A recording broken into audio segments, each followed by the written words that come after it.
এই ধাক্কা মারছেন কেন? দাঁড়ান দাঁড়ান দাঁড়ান, এখানে কি জন্য আসছেন? আরে ভাই এখানে কি জন্য আসছেন? এই এই ধর, এই দাঁড়ান, আপনার কোন বন্ধু আছে? কে আপনি লেখাপড়া করেন কোথায়? থামেন। ইতালিয়াতে আমার বন্ধু আছে। এখানে কি জন্য আসছেন? ওই ধরেন, ওই ধরেন, ওই ধরেন, ওই ধরেন। আপু আপনারা এখানে কি জন্য আসছেন? এই আপু এই শোনেন, এই যে এই দাঁড়ান, কি জন্য আসছেন আপনারা? দাঁড়ান দাঁড়ান, কি জন্য আসছেন? কথা বলেন।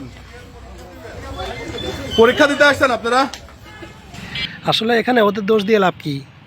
দেখুন, এরকম ইনসিডেন্ট যে এর আগে আমরা পাইনি এরকম না, এরকম পরীক্ষা আমরা এর আগেও দেখেছি। আপনারা জানেন যে 2024-এর যে সরকার পতন হলো, এরপরে এরকম একটা দুর্ঘটনা আমরা দেখতে সম্মুখীন হব, সেটা কিন্তু আমরা কল্পনা করতে পারিনি।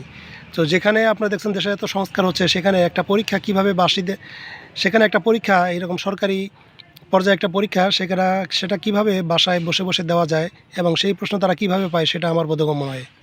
এই যে কুষ্টিয়ার স্বাস্থ্য সহকারী যেই পোস্টে পরীক্ষা হচ্ছিল, বাসায় বসে বসে যারা পরীক্ষা দিচ্ছিল, তারা কিভাবে এই প্রশ্নটা পেল, এটা নিশ্চয়ই তারা কোনোভাবে সরাসরি কালেক্ট করতে পারেনি। এটা নিশ্চয়ই একটা বড় একটা চক্র আছে এবং সেই চক্র তাদেরকে প্রশ্ন সাপ্লাই দিয়েছে এবং একটা বাসায় বসে তারা এরকম সুন্দর পরিবেশে ঠান্ডা মাথায় সবাই নকল করে করে পরীক্ষা দিচ্ছে।